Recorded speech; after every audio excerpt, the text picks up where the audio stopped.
찬양처럼 하나님의 이름을 높이는 여러분들의 한 주간의 삶이 되기를 예수 그리스도 이름으로 축복합니다.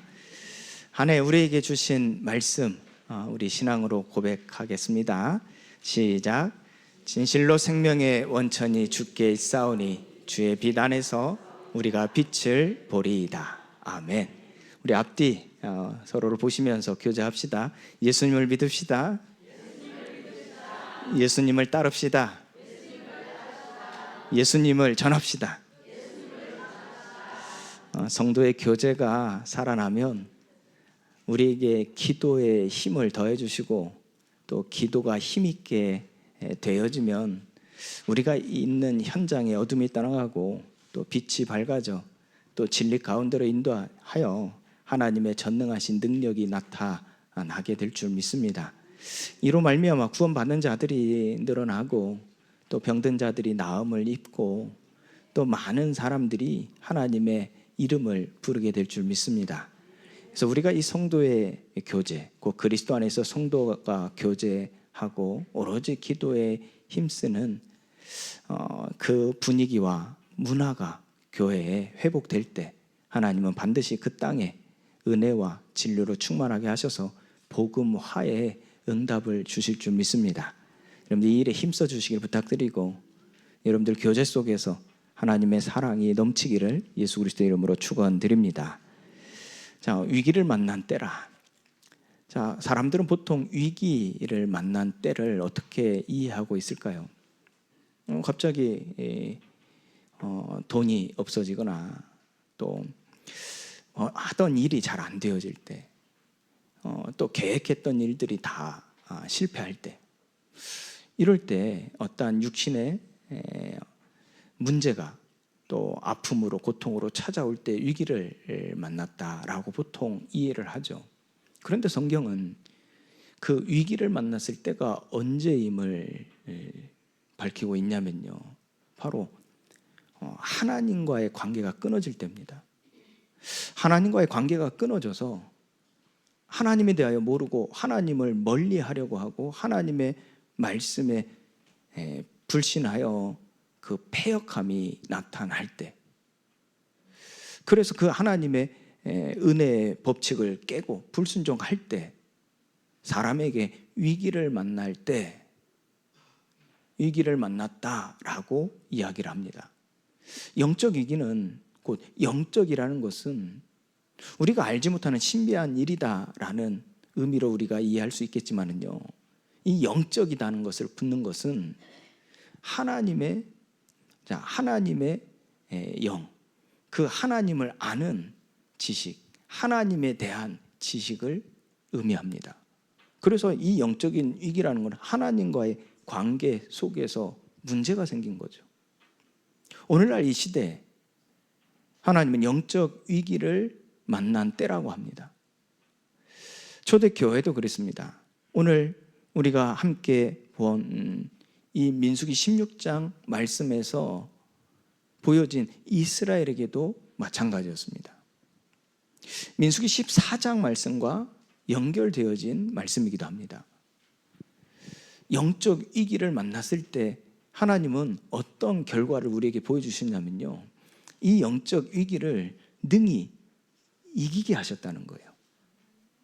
어떻게 하나님께서는 이 영적 위기를 이기게 하셨는지, 그 방법을 우리가 정확히 알고 있다면 우리는 영적 위기를 능히 이기는 때에 살고 있음을 말하게 되는 것이지요. 하나님은 이와 같이 한마디로 우리에게 말씀하십니다. 영적 위기를 능히 이기게 하시는 중보자를 믿고 따르라는 거예요. 영적 위기를 만난 하나님의 잃어버린 백성들, 잃어버린 자녀들에게 예수님 찾아가셔서 이렇게 말씀하셨어요. 나를 따르라. 내가 너희를 사람을 낚는 어부가 되게 하리라.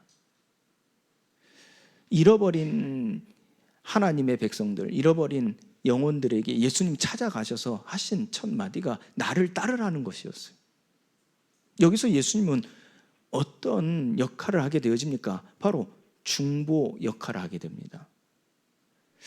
위기가, 영적 위기가, 하나님과의 관계가 멀어지고 하나님과의 관계가 끊어지는 그 의미로서의 위기에 능히 이길 수 있는 것은 무엇입니까? 하나님과의 관계가 회복되어지는 것이고 하나님과 가까이 곧 화목해 되어지는 것이죠. 이를 위해서 하나님께서 우리에게 은혜로 주신 것이 바로 중보의 사역을 말하는 그리스도의 언약입니다. 곧 그리스도는 우리에게서 어떤 기능, 어떠한 능력이 되어집니까? 바로 중보입니다. 그래서 하나님과 가까워지게 하시죠. 하나님과 화목하게 하시죠. 그래서 이 능히 이기는 때라는 것은 그 그리스도를 붙잡고 그리스도 안에서 하나님과 화목해 되어지는 응답을 받는 것입니다. 하나님 이스라엘을 이와 같이 이끌어 가시는 거예요. 14장에서 결국 이들이 또 영적 위기를 만나지 않았습니까? 하나님과의 관계가 끊어지는 그런 상황이 발생이 되는 거예요. 그때 모세의 기도를 통해서 하나님은 다시 그들에게 은혜를 베푸시며 화목해 되어지는 그 관계를 회복하셨어요. 그리고 새 계명을 주셔서 곧 제사법이죠. 우리가 15장에서 말씀을 지난주에 보았죠. 이 제사법, 새 계명을 통하여서 하나님과 화목할 수 있는 상태를 유지할 수 있도록 하나님께서 새 일을 행하셨죠. 그런데 또 16장에서 하나님과의 관계가 끊어지는 사건이 일어난 겁니다. 이때 하나님은 또 아론의 대속, 아론의 담당, 아론의 속죄로 말미암아 그들에게 다시 한번 은혜를 베푸시며 하나님과의 관계를 회복시키는 사건을 오늘 이 민수기 16장 말씀에서 우리에게 보여주고 있는 겁니다. 말씀 들어가기 앞서 하나님은 이스라엘 곧 우리를요 저 어둠 가운데서 빛 가운데로 들어가게 하실 때 그것이 마치 출애굽한 이스라엘 하나님께서 말씀하신 언약의 땅으로 들어가게 하실 때 그들을 하나님께서 치유하시는 곧 나를 치유하시는 하나님의 일이 있습니다. 그게 바로 광야 훈련입니다. 이것은 무엇을 의미하냐면요 새 사람으로서의 삶을 회복하게 하시는 거예요. 거듭난 자, 거듭났다는 것은 쉬운 말로 다시 태어난 거예요. 저와 여러분들은 하나님이 다시 태어나게 하셔서 그것이 그리스도의 중보 사역입니다. 요한복음 3장에서 니고데모는 이해하지 못했죠. 예수님께서 사람이 거듭나지 않고서는 하나님 나라를 볼 수 없다, 하나님 나라에 들어갈 수 없다 할 때 니고데모가 묻지 않습니까? 우리가 어떻게 다시 태어날 수 있습니까? 엄마의 뱃속에 다시 들어가야 됩니까? 이게 가능한 일입니까? 이해할 수 없었죠. 그때 예수님께서는 거듭나지 않고서는 절대 불가능함을 분명히 말씀하시는 거예요. 그때 이 거듭남에 있어서 예수님의 가르침 속에는 어떤 길이 있었습니까? 바로 요한복음 14장에서 보혜사 성령을 약속하실 때 그 보혜사 성령의 인도함을 받는 그 삶이 우리에게 거듭남이라 말씀하시는 거예요. 그래서 우리가 이 노예되어졌던 바로의 말을 듣고 살아야만 했던 그 노예로서의 삶에서 다시 태어났어요. 하나님의 말씀을 듣고 하나님의 말씀에 반응하며 하나님을 위하여 살아가는 그 삶으로서 정체성의 변화죠. 이 다시 태어나게 하신 거예요. 그리고 이 광야 훈련을 통해서 그렇다면 너희가 애굽의 왕의 말을 듣고 따라가는 인생이 아니라 하나님의 말씀을 듣고 따라가는 인생으로서 그 삶을 변하게 하시는데 그 훈련이 광야에서 있었다는 겁니다. 너희가 이제는 저 바로의 노예가 아니라 나의 백성, 나의 자녀라는 거예요. 너희가 돌아갈 땅, 너희가 머무는 땅, 너희가 살아갈 땅이 저 바로가 세상 임금 노릇, 왕 노릇하고 있는 저 애굽 나라가 아니라 내가 너에게 보여줄 땅, 아브라함 때 약속했던 그 은혜와 진리가 충만한 땅, 젖과 꿀이 흐르는 그 땅에 너희가 머물러 나의 백성이요, 나는 너희의 하나님 여호와가 되어짐을 너희가 알 것이라. 곧 하나님의 나라에 속한 백성임을 알게 하시고 그 나라의, 하나님 나라의 백성으로서 살아가게 하시는 거예요. 노예로서 우상신전을 짓고 고통받는 그런 인생이 아니라 하나님 영광을 위하여 하나님의 기업으로서 이 땅에 살아가는 것이라. 하나님께서 이처럼 다시 태어났음을 알고 다시 태어난 자로서 살아가게 하시는 거예요. 우리가 예수 그리스도를 믿고 그를 영접하여 하나님의 자녀가 되는 권세를 얻었다는 것은 무엇을 의미합니까? 우리가 다시 태어났다는 것이요, 이제 썩어져가는 옛 구습을 따르는 옛사람의 삶을 살아가는 것이 아니라 하나님의 말씀을 듣고 하나님을 위하여 하나님의 영광을 나타내는 그런 삶으로 우리가 다시 태어났다는 거예요. 그걸 한마디로 정체성의 변화죠. 우리가 달라진 거예요. 다시 태어나서 이전 것은 지나가고 새 것이 되어졌다는 거예요. 하나님 이처럼 광야에서 우리를 훈련하신 것은 이걸 알게 하신 거예요. 옛사람은 죽고 그리스도와 함께, 옛사람은 죽고 그리스도와 함께 다시 살리심을 받았다. 이제는 내가 사는 것이 아니라 내 안에 계신 그리스도께서 사시는 것이라. 내가 사는 것은 그 그리스도를 믿는 나의 중보자 되신 하나님이 우리를 중보하게 하시려고 이 땅에 대속물로 주신 예수 그리스도를 믿는 믿음으로 사는 것이라. 하나님 광야에서 우리를 훈련시키실 때요, 이 의식, 이 생각, 이걸 바꾸실 때 우리가 살아가는 삶의 방식, 삶의 능력, 그것이 세상 것이 아니라 육신의 것이 아니라 하나님의 능력이 되어짐을 우리에게 알고 누리게 하시는 거죠. 그래서 광야 훈련은 우리가 변하는 시간입니다. 옛사람이 죽고 새 사람이 살아나는 시간입니다.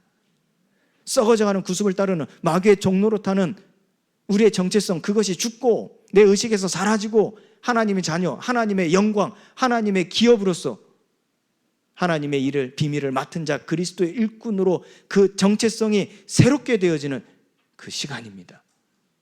하나님은 광야에서 40년 동안 이 백성들을 거듭난 자로서 알게 하셨어요. 그리고 거듭난 자로서 살아가게 하셨어요. 하나님 구원받은 우리를 그와 같이 버려두지 아니하시고 보혜사 성령께서 우리와 함께 하시면 우리를 인도하실 때 이제 세상에 속한 자가 아니라 그리스도께 속한 자로 살아가게 하시는 그 광야 훈련을 갖게 하시는 거예요. 하나님은 말씀에 이렇게 우리에게 전하고 계십니다. 바로의 마음을 하나님께서 완악하게 하셨다 그래요. 처음에 모세를 애굽으로 다시 보내실 때, 그리고 애굽에서 들어간 모세가 하나님의 백성들을 이끌고 하나님이 보이신 땅으로, 아브라함이 주셨던 언약의 땅으로 이끌어 가실 때에도 마찬가지로 하나님은요, 바로의 마음을 완악하게 하셨어요. 그 완악하게 하신 하나님의 의도가 무엇이라 말씀하셨습니까? 저 애굽 사람도, 저 바로 왕도 내가 여호와인 줄 알게 하리라 그러셨어요. 저 불신자도 내가 여호와인 줄, 너희의 여호와인 줄 알게 하리라 하셨다니까요. 하물며 우리가 하나님과 멀어져 있던, 우리가 하나님과 원수되어졌던, 중간에 막힌 담 때문에 하나님의 언약에 대해 외인이었으며 하나님의 백성이 아니라 나그네로 살았던 우리가 이제 그리스도의 중보, 그 대속으로 말미암아 하나님의 자녀가 되고 하나님의 나라의 백성이 되어지고 하나님의 기업이 되어졌기에 이제 우리의 삶이 저 썩어져가는 옛 구습을 따르는 옛사람, 죄의 종노릇하는 저 마귀에게 속한 자, 미혹의 영에 혼미하여 그 거짓을 따라 사는 우리의 삶이 아니라 하나님의 언약, 하나님의 소망, 하나님의 기업, 하나님 나라 일을 이루어가는 새 삶이 우리에게 주어졌음을 알게 하시는 겁니다. 오늘 또 이 말씀을 통해서 우리가 누구인지를, 나의 정체성이 어떠한지를 하나님은 정확하게 말씀하고 계시는 거예요. 그런데 영적 위기를 이스라엘이 만났어요.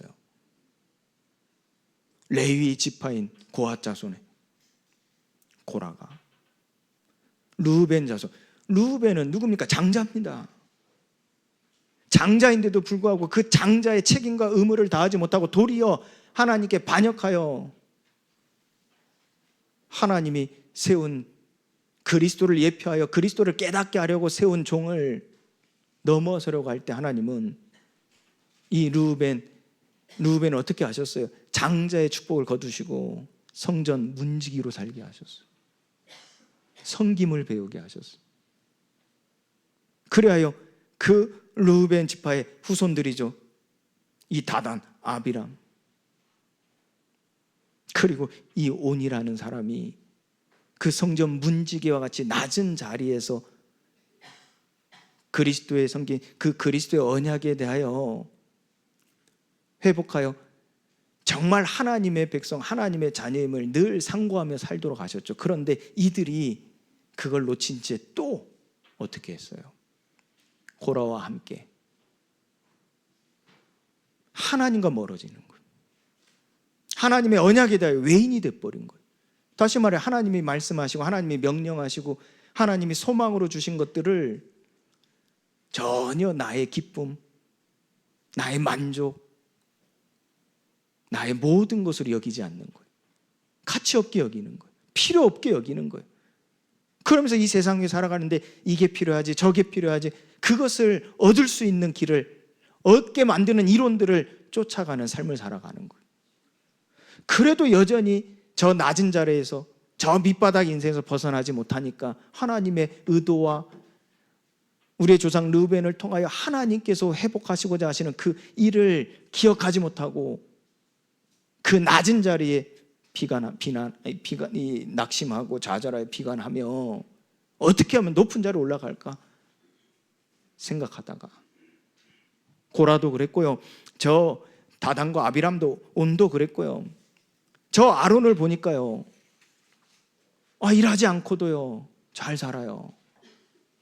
우리는 저 제사법을 지키기 위해서 화목제물, 번제물을 구해야 하기도 하고, 또 이 정탐 사건 이후에 새로운 또 법이 주어지지 않았습니까? 소제와 전제를 드려야 돼서 저 곡식도 가져와서 그거를 가루로, 고운 가루로 만드는 그 노력도, 그 열심도 행해야 됐고, 포도주를 구해와서 그 번제물에 흠뻑 적셔야 되는, 또 그 비싼 기름도 구해와야 돼요. 그렇게 해서 번제를 드리는데 저 아론은 편하게 그걸 받아 먹고 살아는 거예요. 우리는 힘들게 이렇게 고생하며 그걸 구해서 하나님 앞에 제사를 드리며 그 법을 지키는데, 저 아론은 맨날 교회에서 기도하고 맨날 저 성막 안에서 저 지성소에 들어가 제사만 지내고 있고, 우리가 가져온 번제물을 가지고 그거 가지고 제사만 지내고, 제사 끝나면 그 번제물을 다 자기가 갖는 거예요. 곡식, 가루, 기름 다 가져가서 먹고 사는 거예요. 화딱지가 나죠. 나는 뭐고 너는 뭐냐 이거죠. 나도 하나님 믿고 저 사람도 하나님 믿고, 나도 하나님이 함께 하시고, 나도 거룩한 백성이고, 나도 레위 지파로, 나도 르우벤 지파로 하나님의 거룩함이 임한데 왜 저 아론에게 반역하는 거죠. 그리고 얘기합니다. 우리 한번 시험해보자. 진짜 누가 하나님이 쓰시는 일꾼인지, 누구 말이 맞는지 한번 시험해보자. 향로를 가져오고 불을 담아보자. 그래서 그 불이 피어나 온 땅을 덮는지, 누가 그 불이 진짜인지, 그 향로에 불이 남아있는지 시험해보자. 자, 대적하죠. 하나님은 이때를 영적인 위기라고 얘기하는 거예요. 이미 고라와 저 다단과 아비람과 온은요 하나님에게서 멀어져 있었단 말이에요. 기도를 한다 하지만 세상 이론과 세상 지식에서의 생각일 뿐이었어요. 여호와의 이름을 부르며 주여 주여 하지만 그 속에는 그 그리스도의 대속과 희생과 사랑이 조금도 삶에서 나타나지 않았어요. 도리어 이 말을 하는데요, 세상 지식으로, 세상 방법으로, 방식으로 말하는 그것이 훨씬 설득력이 있고 많은 사람들에게 눈에 보여지는 가시적인 힘이 있죠. 그러다 보니 그 회중에, 그것도 지휘가 아닙니다. 백부장, 이런 천부장 같은 지휘가 아닙니다. 이런 회중의 지휘관 250명이에요. 250명이, 지휘관 250명이라니까. 우리가 개개인의 250명, 회중의 250명도 어마어마한 힘을 갖는데 지휘관 250명이면 그 지휘관을 따르는 100명, 1000명, 어찌 보면요, 그 이스라엘 회중의 대부분이라 할 수 있어요. 그 회중의 대부분. 그 회중이요, 고라의 말을 손을 드는 거예요. 저 다단과 저 아비람과 온의 말에 손을 드는 거예요. 그들이 이와 같이 시험을 청한 그 본성이 어디에 있습니까? 동기가 어디에 있습니까? 이게 여러분 14장 말씀을 같이 봐야 되는 거예요. 같이 봐야 된다 그러죠. 그럼 14장에서도 이들이 정탐을 하자고 제안하지 않았습니까? 그럼 그것이 어디에서 근거에서 나온 발언입니까? 그들의 동기가 무엇이었습니까? 그 세상 이론들이었거든요. 이렇게 해야 성공할 수 있다, 이렇게 해야 차지할 수 있다, 이렇게 해야 행복할 수 있다, 이렇게 해야 편할 수 있다 하는 세상 이론들이었거든요. 이것은 그들의 뿌리 깊은 죄성에 의한 것들입니다. 권위와 탐욕의 충돌이 일어난 거예요. 하나님은 아론을 제사장으로 세우셔서 권위를 주셨어요. 그 말에 권위를 세우셨어요. 그런데 레위지파로 똑같이 성전 안에서 일을 하는 고핫 자손들이란 말이에요. 레위지파란 말이에요. 어찌 보면 사람들, 저 회중에게 보여지는 것은 훨씬 설득력 있는 모습은 저 고라의 모습이었어요. 왜요?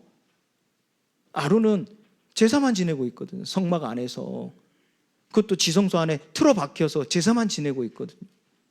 근데 정작 백성들을 위해서 눈에 보여지는 수고와 헌신은 누가 했어요? 저 레위지파, 고핫 자손이 했단 말이에요. 저 고라가 했단 말이에요. 성막을 운반할 때 그 무거운 걸 어깨에 짊어지고 실제 가는 이가 누구였어요? 아론이 아니라 고라였다니까요. 사람들은 누구를 동정하겠어요? 우리를 대신하여 무거운 짐을 짊어지고 있는 저 고라의 편이 되어지지 않겠습니까? 그 고라가요, 저 아론을 향하여 그 권위에 도전하는 거예요. 무엇 때문에? 나도 저 아론과 같이 편하게 살고 싶다는 거예요.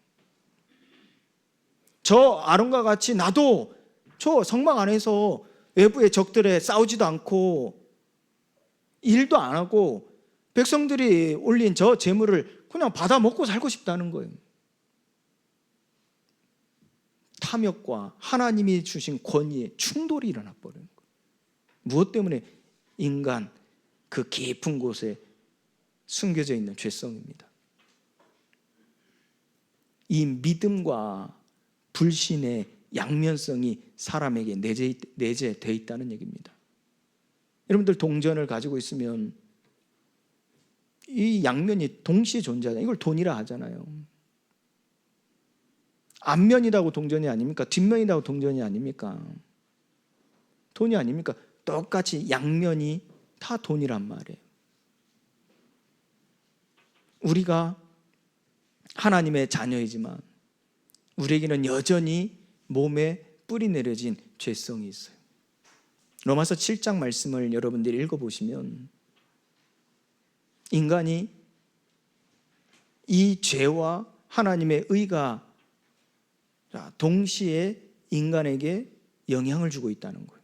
그걸 알 수 있습니다. 하나님도 계시고 이 속이는 마귀도 있다는 말이 아니죠. 내가 반응하는 것이 두 가지가 다 있다는 거예요. 무엇에 의해서 어떨 때는 앞면이 되고 뒷면이 될까요? 이것은 운이 아닙니다. 우리가 축구 경기할 때 동전을 높이 던져가지고 누가 공을 차지하냐, 먼저 공격하냐, 그걸 정하는 그런 운이 아니란 말이에요. 우리 안에 하나님의 법을 따르는 것과 죄의 법을 따르는 그 양면성을 가질 때 무엇에 의하여 이것이 결정됩니까? 나의 영적 상태입니다. 그 영적 상태의 내용은 하나님과의 관계입니다. 하나님과의 멀어져 있는 관계냐, 화목한 관계냐. 그래서 주의 말씀이 내게 즐거움이 되어지냐, 내게 부담이 되어지고 내게 지키고 싶지 않은 그 헛된 것이 되냐. 하나님과의 관계 속에서의 멀어짐과 화목함, 그것이 영적 상태에 의해서 믿음과 불신앙의 양면성이 좌우되는 겁니다. 지금 이 고라와 다단, 아비람, 온 이 지휘관 250명이라는 그 회중들이요, 하나님과 멀어져 있는, 하나님과 화목하지 않은, 왜요? 내 삶에 너무나 힘듦이, 지침이, 피곤함이, 곤비함이 나를 짓누르고 있거든요. 그럴수록 하나님은 은혜의 보좌 앞에 담대히 나아가 내가 너의 여호와인 줄 알라 하시는 그 말씀을 우리에게 끊임없이 모세와 아론을 통하여 보여주고 계시는데도 그 말이 들려지지 않은 채 세상 말이 들려지고 세상 지식, 세상 이론이 들려져 그거를 따라가는 그 상태가 돼버리니요, 무엇밖에 안 보입니까? 저 아론이 누리는 것도 아니죠. 아론이 가지고 있는 하나님이 주신 저 육신의 것들만 크게 보여지는 거예요. 그 속에 아론이 저들을 위하여 대속의 일을 행하는 것이 전혀 보이지 않는 거죠. 하나님은 이 반역의 미혹을 통하여 우리에게 교훈하신 바가 무엇입니까? 하나님은 이 고라와 저 루벤 지파인 이 자손들, 이들에게 하나님이 주신 자기의 분수가 어떠한지를 알게 하시는 것입니다. 그것은 아론도 마찬가지. 그런데 여기서 중요하게 볼 것이 무엇입니까? 이 반역의 미혹입니다. 왜 고라를 비롯해서 다단, 아비람 이런 온이 이와 같이 반역의 상태가 되어졌을까요? 반역의 미혹을 당하는 거예요. 장세기 3장을 돌아보세요. 장세기 3장에서 어떤 이 마귀가 뱀을 통해 어떻게 속입니까? 이 미혹의 영이 어떻게 속였습니까? 네가 하나님과 같이 되어지리. 정말 우리가 하나님과의 관계가 화목되어진다면 하나님과 같이 된다는 말에 우리가 미혹되지 않겠죠. 하나님이 주시는 은혜와 능력이 훨씬 더 크기 때문입니다. 하나님이 우리에게 베푸신 사랑은 완전하기 때문입니다. 그러게요. 그 무엇과도 바꿀 수 없는 거죠. 그 하나님 앞에 우리의 아무리 완전함이 드러난다 할지라도 하나님 앞에는 티끌만도 못하는 것이죠. 그걸 아는 자들은요, 하나님과 같이 될 것이다, 그 말에 미혹당할까요? 도리어 속이는 자가 가치 없어지는 거예요. 그 말을 듣고 이 같지 않다 느껴지는 거예요. 마귀가 속이면요, 이 같지 않은 놈입니까? 년입니까? 같지 않게 느껴진다니까요. 그러지 않겠습니까? 그런데 하나님과 멀어져 있으면요, 그 말이 달콤한 유혹이 돼요. 그러니까 하나님과 관계가 멀어진 하와가요, 그 말에 미혹을 당하니 반역이 일어나는데 어떻게 해요? 그 마음에서요, 하나님이 먹지 말라는 나무의 실과가 어떻게 보여져요? 보암직도 하고 먹음직스럽고 가지고 싶을 만큼 탐스럽게 보여지는 거예요. 지금 아론의 자리가요, 특히 고라에게는요, 선악을 알게 하는 나무의 실과였다니까. 선악과였다니까요. 가지고 싶은 거죠. 그 자리를 차지하고 싶은 거죠. 무엇 때문에? 미혹입니다. 그런데 그 미혹 이전에 무엇 때문입니까? 하나님과의 관계입니다. 하나님은 그리스도로 말미암아 그들의 제사법을 통해서 피 언약을 그들에게 다시 기억해 하시죠. 그리고 그들에게 베푸시는 하나님의 은혜, 사랑을 느끼게 하셨단 말이에요. 이러면서 그들이 피 제사를 드림으로써 소제와 전제를 통해서 하나님과 화목해함을 하나님은 회복시켜 주셨단 말이에요. 그런데 그들의 번제에는 소제와 전제가 없었어요. 형식적인 것밖에 안 되는 거예요. 행위로서, 공로로서 그냥 그 동기가 하나님이 나를 좀 잘 살펴주시고 돌봐주시고 나에게 좀 복 주시고 나를 좀 편하게 세상에서 좀 성공되게 망하지 않게 실패하지 않게 하나님이 도와주시는 그런 정도의 신앙, 믿음의 수준이었던 거예요. 결국 무엇입니까? 그 분수에 맞지 않는 선택을 하는 거예요. 그게 반역의 미혹입니다. 그러나 그 속에서 하나님이 보여주신 바가 무엇입니까? 모세가 명령합니다. 아론을 불러서 명령합니다. 너 때문에 일어난 일이야. 이게 아니라 아론에게 명령합니다. 그들을 위하여 너에게 반역한, 곧 하나님께 반역한 하나님의 권위로 너를 세우셨는데 그 권위에 반역한 그들을 위하여 속죄하라 그랬어요. 여러분들, 잘못은 저 사람들이 졌는데 나보고 속죄하라는 거예요. 도리어 아론이 지금 궁지에 몰리고 힘든 상황인데 모세가 아론을 불러다 놓고 네가 속죄해 라고 하니 이게 어찌된 일입니까? 여러분들, 자녀 키워보시면 아시죠? 하나 아니라 둘을 키워보시면 잘 아실 겁니다. 둘이 싸워요. 근데 부모는 누가 잘못했냐 그게 중요한 게 아니란 말이에요. 화목하기를 바라죠. 다시 화목하기를 바라지 않습니까? 누가 잘못했냐가 중요한 게 아니에요. 이 다툼이 있고 중간에 막힌 담이 무너져서 다시 화목게 되어지는데 그 마음, 그 뜻, 그 목적이 있지 않습니까?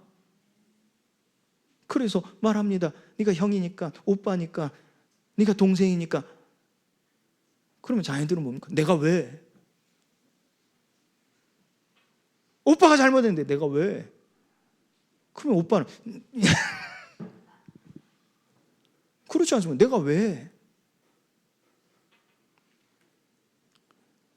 제가 이 말씀을 정말 하나님의 의도와 뜻을 잘 알지 못할 때는요, 이해되지 않고 조금 회피했던 말씀이 있었어요.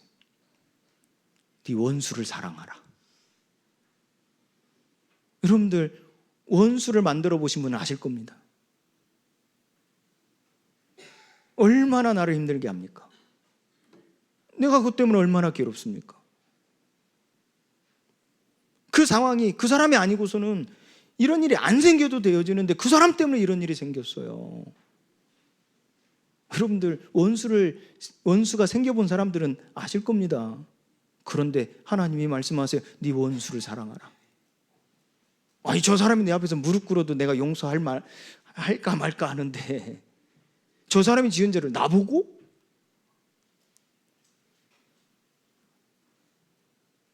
그게 우리가 가진 인간의 믿음과 불신앙의 양면성입니다. 그런데 하나님은 아론이 어떻게 행했다 말씀하고 계시죠. 아무 이유가 없었어요. 이유가 없었어요. 그냥 그들을 위하여 속죄했어요. 무엇 때문에? 하나님과의 관계 속에서 화목한 아론이 하나님이 모세를 통하여 말씀하시니 그 말씀을 순종하는 거예요. 무엇을 의미합니까? 아론의 모습은요, 오늘날 대제사장 곧 예수 그리스도의 모습이었습니다. 그들을 위해 속죄하라는 하나님의 명령을 받고 독생자 아들이 이 땅에 오신 거예요. 잃어버린 자를 찾으러 오신 거예요. 도리어 저들의 죄를 위하여 대속물이 되었어요. 이 죄를 대속하지 않으면요, 저들의 무지함 때문에, 저들의 패역함 때문에, 하나님과 멀어져 있기 때문에, 더 이상 은혜를 받을 수 없기 때문에 그들은 그 심판으로 죽음에 이를 수밖에 없어요. 영병이 또 창궐 하지 않았습니까? 여호와의 그 공의의 진노하심이 내린 거죠. 도리어 그들의 시험 속에 거룩한 향로, 향로는 거룩하여지기에, 그 거룩한 향로에 무엇만이 담겨질 수 있습니까? 거룩함, 곧 하나님의 것, 하나님만이 담겨질 수 있어요. 그런데 이 레위 지파가요, 그 거룩한 향로에 불을 담았는데, 그 불은 그 번제 속에서 내리는 불인데 하나님이 거룩하지 않은 그 번제물에 어찌 불을 내리시겠습니까? 어떻게 한 줄 아십니까? 이들이 다른 불을 가져오는 거예요. 세상 방법으로 가져오는 거예요. 그래서 눈앞에 보여지는 세상의 크고 위대함, 그 능력을 보여주는 거예요. 그러니 회중들이 또 난리가 나죠. 그런데 하나님은 순수한 하나님의 능력으로 그 세상 모든 이론을 무너뜨리셨습니다. 거룩한 향로, 그 거룩한 향로에 거룩한 불만 담겨질 수 있는 거예요. 그 거룩한 불은 무엇을 상징합니까? 요한복음 3장 16절에 하나님이 세상을 이처럼 사랑하사 독생자를 주셨으니, 마가복음 10장 45절에 그 죄를 위하여 친히 대속물로 주려 하심이라. 그 그리스도께서 이사야 53장 5절에요, 찢김을 당하시고 채찍에 맞으시고 징계를 받으시고 상함을 받으셨어요. 그 거룩한 불만이 거룩한 향로에 담겨져 하나님의 그 전능한 능력이 전염병이 창궐하여 그 병으로 죽음에 이르는 자들을 구원하게 하시는 거예요. 하나님 예수 그리스도의 모습을, 아론의 모습을 통하여 우리에게 보여주시는 거예요. 예수님은 말씀하십니다. 내가 거룩하니 너희도 거룩할지니라. 네 원수를 사랑하라. 너를 미워하는 자, 너를 박해하는 자를 위하여 기도해라. 아론은요, 저들을 위하여 기도했어요. 저들을 위하여 속죄했어요. 그때 아론이 어디에 서 있었다 그랬어요? 죽은 자와 산 자 사이에 있었다 그랬어요. 그 죽은 자와 산 자 사이에 있을 때 연병이 그치더라 그랬어요. 이것이 그리스도 예수의 모습이요, 이것이 아론의 모습이요, 오늘 저와 여러분들의 모습이라 하나님은 말씀하시는 거예요. 예수 그리스도의 영원한 대속 사역이 오늘 사랑으로, 그 대속의 사랑으로 우리에게 임한 줄 믿습니다. 희생 제사를 드리러 간다 하라. 주르기 3장 18절에 여호와의 명령은 오늘 우리에게 어떤 메시지입니까? 이제 세상에서 떠나라는 거예요. 이 악한 세대에서 떠나라는 거예요. 내가 내게 지시할 땅으로 가라는 겁니다. 내가 가르쳐준 대로 멍에를 메고, 내 멍에를 메고 내게 배우라는 거예요. 그 마음의 온유함을 가지라는 거죠. 겸손하라는 거예요. 이제 저 바로에서 이제 몸만 떠나는 것이 아니라 너의 내면도, 너의 의식도, 이제 심지어는 이제 완전히 몸까지도 떠나라는 거예요. 우리가 알지 못하는 우리의 영적인 것은 이미 떠났죠. 그런데 우리가 날마다 이 양면성 속에서 갈등하는 이 내적인 부분과, 그리고 이 몸은 여전히 왔다 갔다 한단 말이에요. 하나님은 말씀하신 거예요. 희생 제사를 드리러 간다 하라 하는 거예요. 떠나라는 거예요. 세상의 어떠한 일에 두려워하지 말고, 철로역정에서 보는 바와 같이 사자가 그 목의 줄이 곧 그리스도의 권세 아래 묶여 있다니까요. 베드로전서 5장 7절 8절 말씀처럼 우는 사자갈처럼 산길차를 찾아 두루 다닌다 할지라도 염려하지 마라 그랬어요. 염려하지 마라 그랬다. 그 권세가 그를 묶고 있다니까요. 하나님께서 우리에게 말씀하시는 거예요. 떠나라는 거예요. 죽은 자와 산 자 사이에 선 중보자로서 하나님 우리에게 분명한 정체성을 말씀하시는 거예요. 요한복음 5장 24절 말씀처럼 내가 진실로 두 번이나 얘기해요. 아주 중요하다는 얘기지 않습니까? 너희에게 이르노니 내 말을 듣고 나 보내신 이를 믿는 자는 영생을 얻었고 심판에 이르지 아니하나니 사망에서 생명으로 옮겼느니라 그래서 아론의 모습 속에서 연병이 떠나갔다니까요. 산자와 죽은 자 사이에선 아론의 그 대속이요, 그 섬김이요, 그 담당이요, 그 사랑이요, 연병을 이겨냈다니까요. 사망에서 생명으로 옮겨졌습니다. 로마서 5장 8절 말씀이죠. 이는 어디에서 온 모습입니까? 바로 예수님의 모습이요, 우리가 아직 죄인 됐을 때 그리스도께서 우리를 위하여 십자가에 죽으심으로 하나님께서 우리에 대한 자기의 사랑을 확증하셨느니라. 10절 말씀이죠. 곧 우리가 원수 되었을 때 그의 아들의 죽으심으로 말미암아 하나님과 화목하게 되었은즉 화목하게 된 자로서 더욱 그의 살아나심으로 말미암아 구원을 받을 것이니라. 결국 무엇입니까? 우리의 영적 상태가 하나님과의 화목입니다. 예수 그리스도의 영원한 대속 사역으로 말미암아 그 사랑이 우리에게 영원히 떠나지 않는 줄 믿습니다. 하나님과 화목하십시오. 그 사랑으로 말미암아 화목하십시오. 하나님과 화목한 자로서 하나님이 산자와 죽은 자 사이에 여러분들을 세우실 것입니다. 이로써 이 세상에 연병이 창궐할 때, 영적 일을 만났을 때 구원에 이르게 하시는 하나님의 전능하신 능력이 여러분 가운데 임하게 될 줄 믿습니다. 살리는 자가 되십시오. 전염병으로 죽어가는 자들을 살리는 자가 되십시오.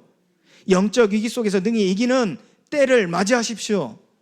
하나님께서 여러분들을 통하여 능히 구원하실 줄 믿습니다. 이들을 결국 궁극적으로 하나님은 그 화목한 관계 속에서 그들을 고와 같이 버려두지 아니하시고 청색끈을 단 것처럼 보좌의 통치 속에 두시는데 그것이 바로 강단에서의 중보 사역입니다. 하나님 모세를 통하여 끊임없이 말씀하십니다. 아론을 통하여 끊임없이 영원한 대속의 사역을 하십니다. 이 두 가지 사역이 동시에 이스라엘 백성들의 광야 생활 가운데서 일어났어요. 아론을 통하여 대속적 사역입니다. 모세를 통하여 강단에서의 중보적 사역입니다. 은혜의 보좌와 청색끈에 걸려있는 자가 되게 하시죠. 이로써 십자가의 복음을 기억해 하시는 거예요. 그들이 애굽에 노예했을 때 애굽의 종되었던 집에서 너희를 불러낸 나 여호와니라 그래서 유월절을 지키라 했죠. 이로써 십자가의 복음을 기억해 하시는 것. 정탐 사건으로 인하여 그들이 하나님과의 관계에서 완전히 원수되어졌을 때, 전염병으로 모두가 죽게 됐을 때 이 제사장의 기도를 통하여 그들에게 은혜를 베푸시죠. 그리고 그들에게 제사법을 통하여 그 그리스도의 대속을 각인시키시고 뿌리 내리게 하십니다. 그리고 예배 때마다 은혜의 하나님의 그 은혜의 십자가의 복음을 기억하게 하시는 거예요. 오늘도 여러분들 구원받기 이전의 때를 기억하십니까? 다시 말해서 하나님을 모를 때의 일을 기억하십니까? 그걸 뒤집어 얘기하면 하나님을 만났을 때의 일을 기억하십니까? 이를 하나님이 은혜로 주실 때 이 십자가의 복음을 기억하시기 바랍니다. 하나님은 예배 때마다 이를 기억하기를 원하세요. 우리가 이 십자가의 복음을 예배 때마다 기억하는데 어찌 우리가 이 예배를 소홀할 수 있겠습니까? 이 예배를 경홀히 여기며 하나님의 말씀을, 하나님의 나타내심을, 하나님의 가르치심을 경청하지 않을 수 있겠습니까? 사모하지 않을 수 있겠습니까? 우리의 피곤함과 연약함이 우리의 육신을 지치고 곤배하여 졸음에 이르게 할 수도 있습니다. 그래서 나는 준비하는 거예요. 토요일을 준비하는 거예요. 한 주간을 준비하는 거예요. 오늘 때문에. 그것이 주일 성수의 의미입니다. 오늘 하나님 앞에 그리스도 안에서 발견되기 위해서 토요일 저녁을, 더 나아가 한 주간의 삶을 거룩히 지키는 거예요. 이 날을 위해서요. 어찌 하나님과의 예배 시간에 하나님과의 교제를 소홀히 여길 수 있겠어요? 하나님이 가르치시는 그 교훈을 어찌 경청하지 않을 수 있겠어요? 하나님과 멀어져 있다면 가치 없는 일이겠습니다만, 하나님과 화목하다면 그것은 내게 생명줄이 되어지고, 그것은 내게 길이 되어지고 진리가 되어질 줄 믿습니다. 그 말씀을 굳게 붙잡을 줄 믿습니다. 출애굽기 13장 21절 22절 말씀에도 여호와께서 그들 앞에 가시며 구름기둥으로 그들의 길을 인도하시고 밤에는 불기둥으로 그들에게 비추사 낮이나 밤이나 진행하게 하시니, 낮에는 구름기둥, 밤에는 불기둥이 백성들 앞에서 떠나지 아니하니라. 이 유월절 예배를 통하여 그 십자가의 복음을 기억한 자들이 그의 말씀을 붙잡고 준행하는 삶 속에 하나님의 그 인도하심이 그들을 떠나지 아니하셨다 그랬어요. 그것은 무엇을 의미합니까? 인간의 양면성을 가지고 있는 우리의 영적 상태가 오직 하나님만을 의존하며 하나님의 말씀을 굳게 붙잡고 있다는 것이었습니다.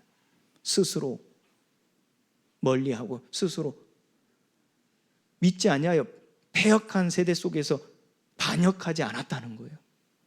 그 범죄함 속에 심판에 이르지 아니하였다는 거예요. 이는 사망에서 생명으로 옮겨준 줄 믿습니다. 성령의 말씀, 내 안에 계시는 하나님의 영, 그 말씀으로 임하시는 하나님의 음성에 내가 반응하는 삶이 됐다는 얘기. 출애굽기 14장 31절 말씀처럼요, 이스라엘이 여호와께서 애굽 사람에게 행하신 그 큰 능력을 보았으므로 백성이 여호와를 경외하며 여호와와 그의 종 모세를 믿었더라. 이들이 출애굽할 때요, 다 보지 않았습니까? 홍해 앞에 섰을 때 하나님이 그 전능하심을 기억하게 하시는 거예요. 그 강한 손을, 그 높은 손으로, 바로 왕보다 그 권세보다 높은 하나님의 손이 이스라엘을 붙잡고 계십니다. 여러분들 사업이 힘듭니까? 여러분들 일이 힘듭니까? 여러분들 어렵게 하는 사람들이 있습니까? 그들의 권위와 그들의 권세와 그들이 가진 힘에 우리가 속수무책으로 당해야 됩니까? 기억하시기 바랍니다. 십자가의 복음이 여러분들의 은혜로 구원받게 하셨어요. 그리고 청색끈을 달아 매달려 있게 하실 때 그 하나님의 말씀을 준행하는 자에게 하나님의 능력이 모든 이론을 무너뜨리실 것을 약속하셨어요. 하나님의 높으신 손이 그들 위에 있는 줄 믿습니다. 하나님을 붙잡으시기 바랍니다. 그리스도의 중보 사역에 여러분들의 몸과 마음과 뜻과 힘을 다 맡기시기 바랍니다. 하나님께서 여러분들을 통하여 하나님의 전능하심, 하나님이 그들의 여호와임을 알게 하실 것입니다. 성령의 말씀에 반응하시기 바랍니다. 그 담대함을 가지세요. 높은 손이 우리에게 임하였다니까요. 31절 14장 출애굽기 14장 31절 말씀처럼 이스라엘이 여호와께서 애굽 사람에게 행하신 그 큰 능력을 보았으므로. 왜요? 모세가 백성에게 이를 때 하나님은 말씀하시는 거예요. 두려워하지 말고 가만히 서서 여호와께서 오늘 너희를 위하여 행하시는 구원을 보라. 너희가 본 애굽 사람을 영원히 다시 보지 아니하리라. 왜요? 여호와께서 너희를 위하여 싸우시리니 너희는 가만히 있을지어다. 담대하라는 거예요. 주의 높으신 강한 손이 지금 우리를 붙잡고 계신다는 거예요. 이 강단에서의 중보 사역입니다. 여러분들 강단을 붙잡으시기 바랍니다. 회복의 은혜와 왕 같은 제사장이 되게 하십니다. 이사야 62장 1절 5절 말씀처럼요, 하나님 빛같이 횃불같이 하나님 우리를 위하여, 하나님 자녀의 언약 붙잡은 하나님과 화목한 우리를 위하여 잠잠하지 아니하시고 쉬지 아니하신다 그랬어요. 그래서 하나님의 공의를, 하나님의 영광을 보여지게 하신다는 거예요. 우리에게 또 알게 하시고 또 믿지 아니하는 자들에게 알게 하시는 거예요. 하나님이 여호와 입으로 정하신 새 이름으로 일컬음을 받게 할 것이라. 이것은요, 하나님의 새 이름 헵시바 그리고 뿔라라. 헵시바는 무엇입니까? 하나님의 기쁨이라는 거예요. 뿔라는 무엇입니까? 결혼할 때 그 사이 관계를 얘기하거든요. 하나님이 너로 말미암아 기뻐하고 너를 하나님이 결혼한 것처럼 여길 것이라는 거예요. 결혼은 무엇을 의미합니까? 창세기 2장에서 하나님이 정하신 거죠. 결혼을 어떻게 하나님이 정하셨죠? 아담이 혼자 있는 것을 보고 좋지 아니하고 그를 위하여 하와를 만드실 때 하나님 이렇게 정하셨어요. 둘이 한 몸이 될지라. 그러면 우리가 하나님과의 관계에서 결혼한 것처럼 됐다는 건 무엇을 의미하죠? 연합입니다. 하나님과 한 몸인 것처럼 된 거예요. 한 몸이 된 거예요. 그것이 성령의 내주예요. 성령의 인도요. 성령의 역사입니다. 내 필요에 의해서 성령이 역사해 주고 나를 인도해 주서가 아닙니다. 결혼한 것처럼. 뷸라입니다. 뷸라. 한 몸이 되게 하신 거예요. 한 영이 되게 하신 거예요. 빛과 같이 햇불같이 구원이 나타나서 새 이름으로 일컬음이 될 것이라. 하나님이 회복의 은혜와 왕같은 제사장을 세우셔서 이들을 통하여 성읍이 회복될 것이라 언약하셨어요. 그러니 이사야 62장 6절 12절 말씀처럼 하나님께서 이 성전을 회복하시고 그 회복한 그 성읍을 통하여 하나님 파수꾼으로 세우시고 그 파수꾼을 통하여 지키게 하시며 또한 성문으로 나아가라 백성의 옷깃을 닦으라 큰 길을 수축하라 돌을 제하라 만민을 위하여 기치를 들라 성전을 재건하라는 거예요. 교회를 세우라는 거예요. 에베소 2장 12절부터 22절까지의 말씀에서 같이 주 안에서 성전이 되어져 가고 함께 지어져 가느니라 그랬어요. 여호와께서 승리할 것입니다. 우리가 승리할 것입니다. 그래서 아론의 모습을 회복하시기 바랍니다. 이것이 적용되어질 말씀입니다. 거룩한 향로의 성도 안에 담겨진 이 성령의 불로 우리를 성전 삼으셨기에 우리 안에 담겨진 성령의 불로 그 대속과 그 하나님의 사랑으로 전염병을 막고 치유하는 은혜의 복음을 선포하라는 거예요. 누가복음 10장 21절 20절 말씀에요. 어린 양을 이리 가운데로 보낸 것 같이 하나님 우리를 세상에 보내시는 거예요. 이것은요 이리 가운데 우리가 먹힘을 받기 때문에 하나님이 안타까워서 하시는 말씀이 아니에요. 여러분들 이거는 하나님이 싸우시고 결과입니다. 어떤 결과인 줄 아십니까? 누가복음에서 지금 10장에서 말하는 의미가 어떤 결과를 두고 예수님이 70인을 보내면서 하신 말씀이냐면요 어린 양이 갔는데 늑대 1이 그 성난 그 늑대들이 양의 말을 온순하게 따른다는 거예요. 그 의미로서 예수님이 70인을 보낸 거란 말이에요. 결과를 두고 얘기한 것이라니까. 장래일을 두고 얘기하신 것이라니까. 저 세상 이론처럼 강한 자 앞에 어린 양이 잡아먹힐 것을 아이고 안쓰러워 어떻게 너희들 고생하는구나 아이고 너희들 힘들겠다 그런 마음으로 예수님이 보내신 게 아니라 어린 양 앞에 이리들이 온순해요. 온순해진다는 얘기예요. 양들의 말에 복종케 되어진다는 말이에요. 왜요? 그들의 이름이 하늘에 기록되어 있어요. 왕같은 제사장으로 세상에 보내진 선교사입니다. 그러므로 너희는 가서 모든 민족을 제자로 삼으라. 아버지와 아들과 성령 이름으로 세례를 베풀라. 내가 너에게 분부한 모든 것을 가르쳐 지키게 하라.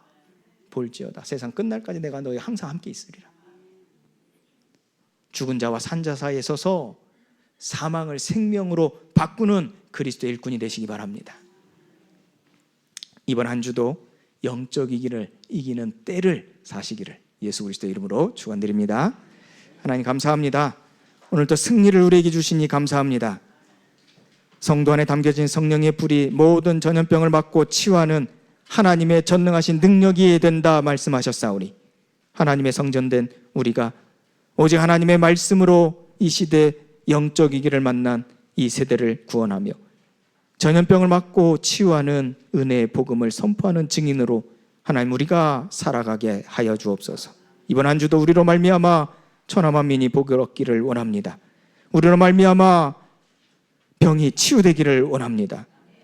이 영적 위기를 능히 이겨내게 하실 줄 믿습니다. 주의 강한 손이 우리 안에 있어 우리를 붙들고 계시오니 담대하기를 원합니다. 담대하여 이 평안을 믿지 아니하는 자들에게 위기를 만난 자들에게 전하게 하여 주옵소서.